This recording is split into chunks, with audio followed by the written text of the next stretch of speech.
আসসালামু আলাইকুম ট্যাগ বাবু YouTube channel থেকে আপনাদের সবাইকে স্বাগতম। আজকে আমরা দেখব কিভাবে ফেসবুক লাইট থেকে ফেসবুক নাম চেঞ্জ করতে হয়। এই কাজটা করার জন্য আপনাদের সম্পূর্ণ ভিডিওটা দেখতে হবে। তাহলে চলুন আমরা ফোন স্ক্রিনে চলে আসি। ফোন স্ক্রিনে আসার পর আমরা ফেসবুক লাইটটা একটু ওপেন করে ফেলবো। ফেসবুক লাইটটা ওপেন করার পর আমাদের সামনে এরকম একটা ইন্টারফেস চলে আসবে, এটা আমরা সকলেই জানি। তারপরে এখানে উপর 3 ডট আইকন আছে, এখানে একটা ক্লিক করে দেবো।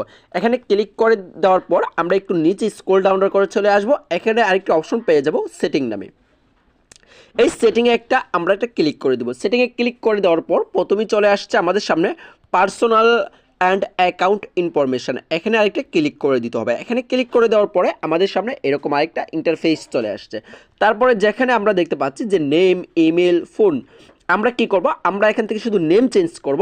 সেই ক্ষেত্রে আমরা এখানে নেমে একটা ক্লিক করে দেবো। নেমে ক্লিক করে দেওয়ার পর আমাদের সামনে এখানে নেম কিন্তু চলে আসছে। আমরা এই নেমটা কেটে আমি এখানে দিচ্ছি মিম, নিচে দিচ্ছি আক্তার। আক্তার যেমনি আছে আমি তেমনি রাখলাম, উপরে দিলাম শুধু মিম। মিম দেওয়ার পর এটা চেঞ্জ করার জন্য এই রিভিউ চেঞ্জ এখানে একটা ক্লিক করে দিতে হবে। এখানে ক্লিক করে দেওয়ার পর আমাকে কিন্তু দেখাচ্ছে যে উপরে যদি আমরা একটু খেয়াল করি, এখানে দেখুন আক্তার মিম, এই মিম আক্তার। আমি কোনটা এখান থেকে দিতে চাই, আমি এখান থেকে দিতে চাই যে মিম আক্তার। সেক্ষেত্রে আমি নিচেরটা সিলেক্ট করে দেবো।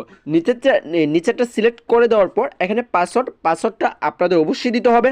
আমি যেহেতু এই ভিডিওটা আপনাদেরকে দেখানোর জন্য করলাম, সেক্ষেত্রে আমি নামটা চেঞ্জ করবো না। আপনারা এখানে পাসওয়ার্ডটা দিয়ে এই সেভ চেঞ্জ এখানে ক্লিক করলেই নামটা চেঞ্জ হয়ে যাবে। এভাবে আপনারা ফেসবুকের নাম চেঞ্জ করতে পারবেন ফেসবুক লাইট থেকে। তাই আজকের ভিডিওটা এই পর্যন্ত। সবাই ভালো থাকেন, সুস্থ থাকেন, আল্লাহ হাফেজ।